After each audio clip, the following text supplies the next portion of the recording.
Autodesk 3ds మ్యాక్స్లో యానిమేషన్కి సంబంధించి old వర్షన్లో బైపుడ్ మాత్రమే ఉండేది. కానీ న్యూ వర్షన్స్లో దాన్ని డెవలప్ చేసి క్యాట్ టూల్ని ఇంక్లూడ్ చేశారు. ఇది యానిమేషన్లో చాలా పవర్ఫుల్ టూల్, చాలా యానిమేషన్కి చాలా బాగుంటుంది. ఆ క్యాట్ టూల్ గురించి ఈరోజు తెలుసుకుందాం.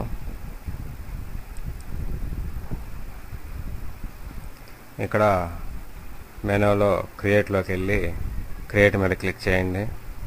ఇక్కడ హెల్పర్స్ మీద క్లిక్ చేయండి. తర్వాత దీన్ని స్క్రోల్ చేసి ఇందులో క్యాట్ ఆబ్జెక్ట్ని సెలెక్ట్ చేయండి. ఇప్పుడు ఇక్కడ మనకి కొన్ని ఆప్షన్లు కనబడుతున్నాయి. ఇందులో క్యాట్ పేరెంట్ మీద క్లిక్ చేయండి.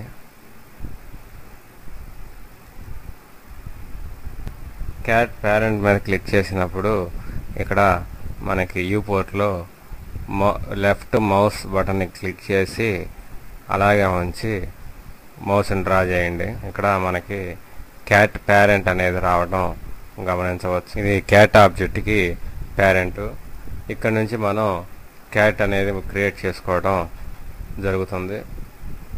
ఇప్పుడు విడిగా మనం వరుసగా ఒక క్యాట్ ఆబ్జెక్ట్ అనేది క్రియేట్ చేసుకునేది విధానం ఎలాగో చెబుతాను. తర్వాత ముందు ఇందులో మనం క్రియేట్ చేసుకోవడమే కాకుండా ఇందులో కొన్ని మోడల్స్ కూడా ఉన్నాయి. అవి కూడా ఏమేమి మోడల్స్ ఉన్నాయి అనేది కూడా తర్వాత తెలుసుకుందాం. ముందు విడిగా మనం క్యాట్ ఆబ్జెక్ట్ని ఎలా క్రియేట్ చేయాలి అనేది తెలుసుకుందాం. ఇప్పుడు ఈ క్యాట్ యొక్క పేరెంట్ మీద క్లిక్ చేసి ఇక్కడ మాడిఫై మీద క్లిక్ చేయండి.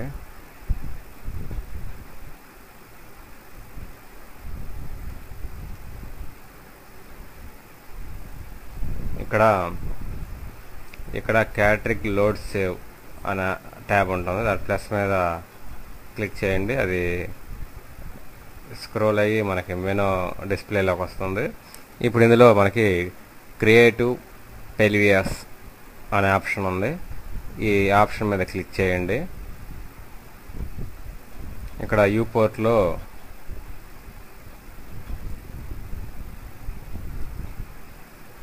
పెలివియస్ రావడాన్ని గమనించవచ్చు.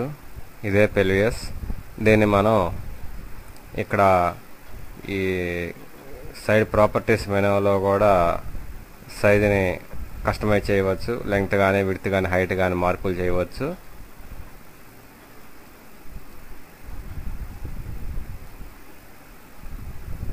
అట్లా కాకుండా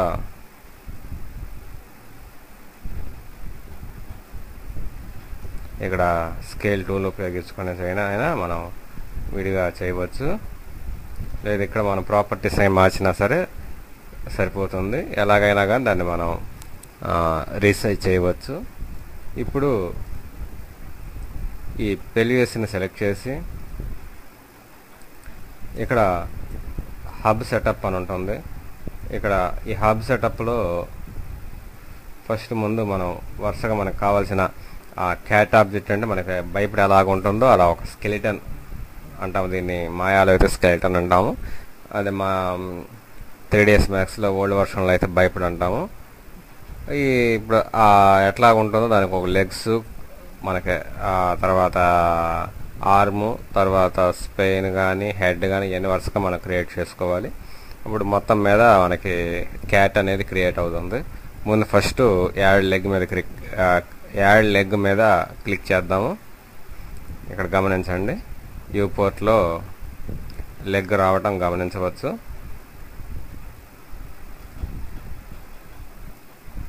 దీన్ని మనకి నచ్చినట్లుగా దీన్ని రీసైజ్ చేయవచ్చు.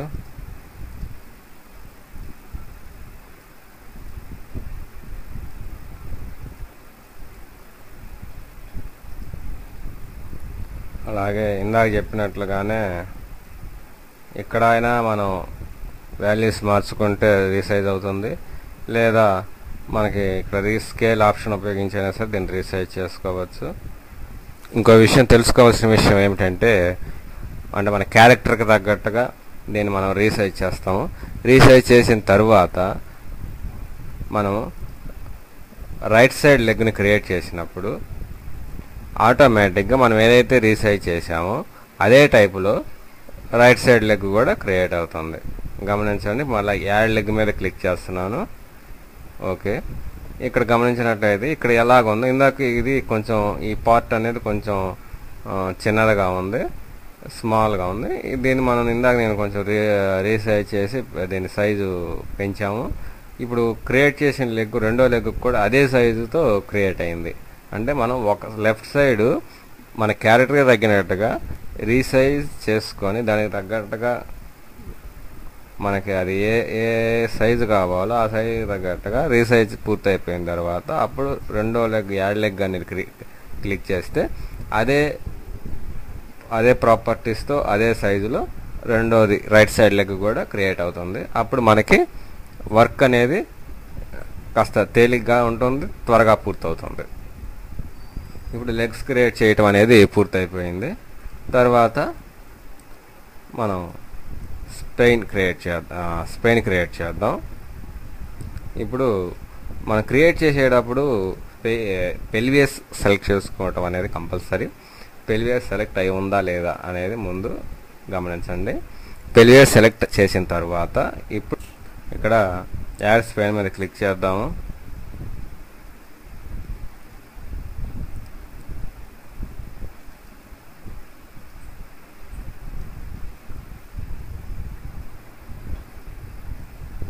మనకి స్పెయిన్ అనేది క్రియేట్ అయింది. ఇక్కడ నుంచి దీన్ని రీసైజ్ చేసి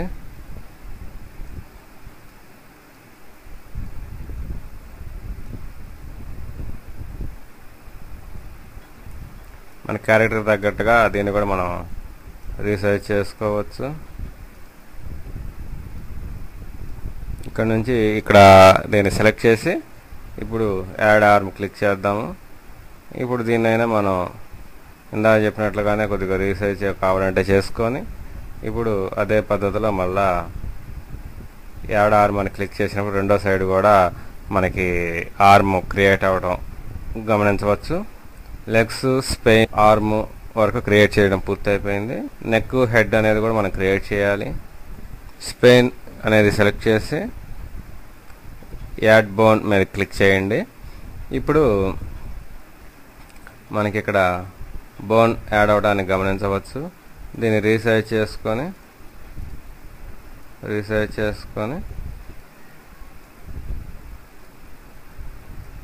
ఇది నెక్ కింద మనకి పనిచేస్తుంది. తర్వాత మళ్ళా యాడ్ బోన్ క్లిక్ చేస్తే ఇంకో బోన్ వస్తుంది. ఇప్పుడు దీన్ని సెలెక్ట్ చేసి దీన్ని కూడా మనం రీసైజ్ చేద్దాము.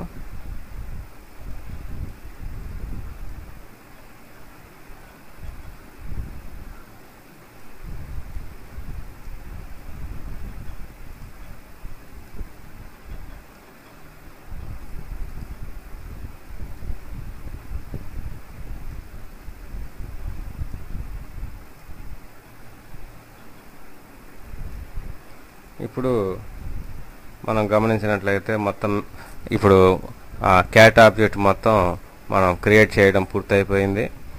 ఇది మనం వరుసగా గమనించినట్లయితే ఫస్ట్ క్యాట్ పేరెంట్ అని తీసుకున్నాము, తర్వాత పెల్వియస్ని క్రియేట్ చేసాము, తర్వాత లెగ్స్ని క్రియేట్ చేసాము, తర్వాత స్పెయిన్ని క్రియేట్ చేసాము, తర్వాత arm left side right side create చేసాము, తర్వాత నెక్, హెడ్ మొత్తం మీద క్యాట్ ఆబ్జెక్ట్ అనేది క్రియేట్ చేయడం పూర్తయిపోయింది. ఇప్పుడు దీన్ని మనం యానిమేషన్కి ఉపయోగించవచ్చు.